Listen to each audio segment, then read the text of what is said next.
Ordinance number 2019-24, an ordinance of the Town of Phillipsburg, County of Orange, State of New Jersey to regulate, control, and stabilize rents in the town and amending the municipal code to adopt Chapter 463 entitled Rent Control.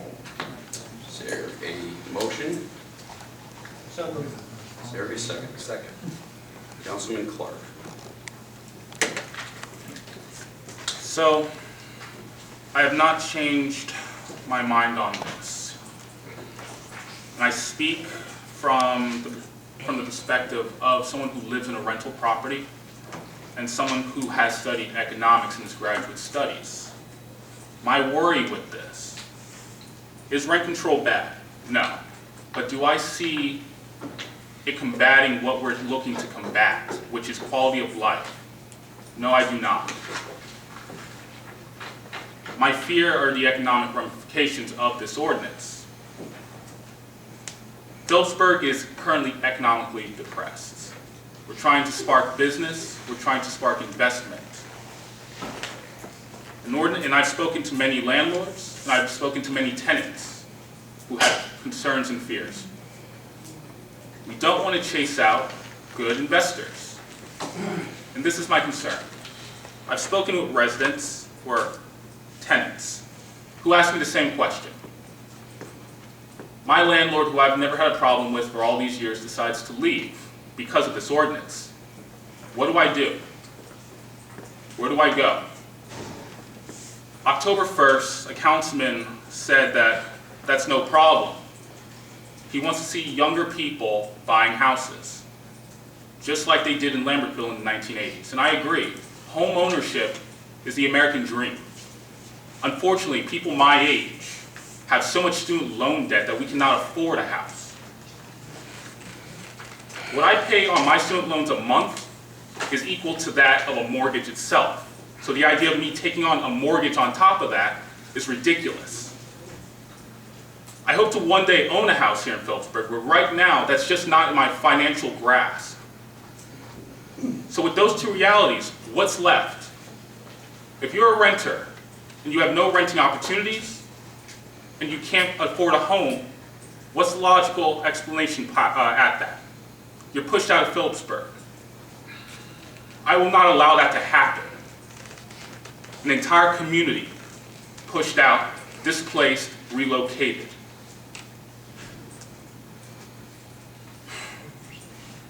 This is four cities going through gentrification. Phillipsburg is nowhere near that. Right now, in this current time, in this current form, I am against this rent control ordinance, and I support the mayor in his veto of it. Thank you very much. Thank you, Councilman Clark. Councilwoman DeGramo. I've said enough already. I'm good on this one. Councilman Lutz. I just can't understand why we can't vote on this.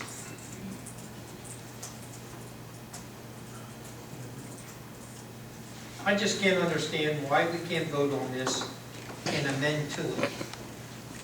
We can always amend to this. People have come to me the same as they did Mr. Clark. A lot of them are for it, a lot of them are against it. But you don't, like a person came up and says, I haven't raised my rent in years to my tenants. So, you don't have to raise your rent even if this is passed. You don't have to raise your rent if you don't want to. If you want to raise your rent, you have a 3% that you can raise your rent. That's all it is to it. I don't know what the difficulty is. I think that the big guys in town that are renting all over town don't want this because they can rent it 5, 6, 7%, whatever they want to raise it. In this way, it restricts them to do things. I have a person from Brader Street that came up to me and she says, I don't have any heat in my kitchen. I got to run my gas stove all the time. He's told me that if he puts heat, now this is hot air, if he puts hot air system in the kitchen, he's going to raise my rent $100 a month. How can anybody live like that? They can't live like that. It just doesn't make sense. If we would pass this and amend this, we would call different people in like everybody else wants. We can sit down with them. We can change it if we want to. But it's a start. That's what I'm looking at. It's a start. Thank you. Thank you. Council Vice President. Like the councilwoman, I have said a lot so far, so I will keep this to a bare minimum. I had a nice discussion today with the resident regarding how I feel about this, and albeit we may have a difference on the totality of, of where we're going, whether it's a hard yes or no, which we're faced with here. It's what's behind it and what history has proved and where we are at right now. And I like my odds. I've rented, remember, 6 different places in this town. So I'm very familiar with renting and saving to buy a home and what you're faced with. I just went out and worked, and I got what I wanted by working. And I've had blessed with good landlords. I've seen the problems. I like that there's going to be a rent leveling board. I like that there's someone there that if there is a question, they don't have to call, like Councilman Lutz says, to call from Brainerd Street. So leveling board's kind of just watch over, just see things and just discuss things. We're in discussion. We're taking, and Council President will get into this. We're taking the steps to move closer to a better community. The reason why I ran is because I got in my car and I drove around and I looked at this town, and that's why I ran. It needs improvement. It needs a plan. This is a plan. Our tenants, our constituents, and quite honestly, some of the folks that come up from much more affluent communities that are uncomfortable with this, I like my odds in that. I like that they're uncomfortable. So I wonder why they're uncomfortable. Because they're not in our local convenience stores buying a cup of coffee or a sandwich, or using our businesses to support the community. They're laying far, far away. And that's all I have, sir. Thank you.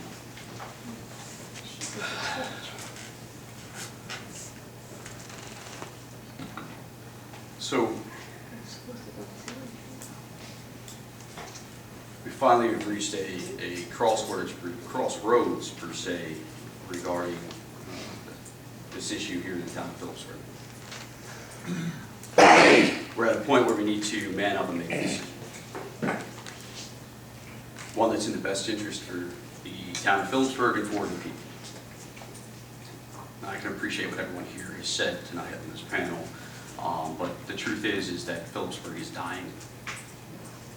It's dying as we knew it. Some life support, but we can change that. Not just with rent control, but with a multi-step process, beginning with rent control and ending with programs intended to encourage home ownership.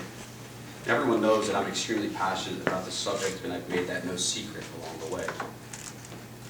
So I'm forced this evening to look to my left and implore my colleagues, both Councilman Clark and Councilwoman DiGirolamo, to reconsider their stance on this issue. Not for me, but for the people of this town. For the woman who pleaded with me weeks ago to hold her absentee landlord accountable for the lack of repairs made to her apartment. The single mother who shared pictures with me of her child covered in bed bug bites after her landlord refused to acknowledge the issue and adhere to the town code by exterminating the building. For the business owner forced to close his doors due to a landlord's negligence. For the 70-year-old lifelong Phillipsburg couple who was forced to live next door to a vacant, filthy apartment that smelled of cat urine and dog feces. And all because this absentee landlord was more interested in devaluing the property than contributing to the neighborhood in a positive manner. I ask on behalf of those who have been forced to live in filth, forced to stay quiet or face eviction, and/or homelessness. For those who were afraid to speak but found a voice through us 2 years ago, a glimmer of hope, a light at the end of the tunnel. Councilwoman DiGirolamo states this is not an answer to our issues, and while I do agree, it's not an answer or even the answer, but it's a different approach than those that have been tried multiple times in the past. Councilwoman, you made it clear that enforcement is the issue, and I also agree with that. But we have no control over the enforcement of these issues. We've tried to allocate more funds for inspectors. Those funds were never used. We strengthened the rental properties ordinance, and that too is useless without proper enforcement. So we finally found something that may work. And you know why I feel that way? Because it finally got their attention, and they started calling us. I can't seem to get an answer from an absentee landlord on a simple repair, but when rent control was introduced, they had no issues picking up the phone and calling me to complain. The truth is that it's not about creating affordable housing. This is about eradicating Phillipsburg of the greedy absentee landlords who will sell or abandon their properties when their overgrown, inflated income is impacted. These people don't care about the town of Phillipsburg. They only care about the money. We were elected to care about this town. It is our duty to curb the ill intentions of those who see Phillipsburg as nothing more than a meal ticket. We are those who can make the difference in their lives. Councilman Clark, at the last meeting, stated that he read the ordinance and he didn't feel that this was the right time. My question is, when is the right time? If not now, when? He didn't feel that it was a benefit to the residents, and my only answer to that, in my personal opinion, is that Councilman Clark cannot justifiably make the comparison between the Phillipsburg of our past and the Phillipsburg now. Admittedly, he's lived here for 6 years. It's not a bad thing. He moved in after the degradation already settled in. But he's here now, and he's in a position to assist those who need it most, the people. Councilman, you have championed yourself as a man who will speak for the underrepresented, and I cannot think of a more poetic situation that will allow you to prove just that than the one you are in right now. The absentee landlords are certainly not underrepresented. In fact, judging by the amount of legal representation that they had right here in these seats over the past few weeks, they're not only well represented, but they can afford to be represented, unlike those we are speaking for this evening. As a conservative Republican, I shouldn't have to consider rent control. It goes against everything that I've been taught. And if I were a councilman serving in one of the ascending districts, I probably wouldn't even consider it because they don't suffer from this issue. But we aren't, and I'm not. We live in Phillipsburg, and we have a problem. A problem that requires drastic measures. Yes, I am aware that some good landlords will hurt, just as some good people are hurting right now because they are forced to live in these conditions by the bad people. The only difference is that our people who are hurting live here. It is our responsibility to, at the very least, try a solution that is within our grasp. And instead of beating our heads against the wall, constantly blaming the administration for lack of enforcement, we can do something different. I humbly make this last request to the both of you. Join me in overriding this veto for the people of Phillipsburg, and let's finally send a strong message to the absentee landlords that they are no longer welcome here in the town of Phillipsburg. Roll call. Councilman Clark. No. Councilwoman DeGirolamo. No. Councilman Litz. Yes. Council Vice President McVeigh. Yes. Council President Colbert. Yes. Ordinance for 2019-24 has not been successfully overridden. Okay, moving forward.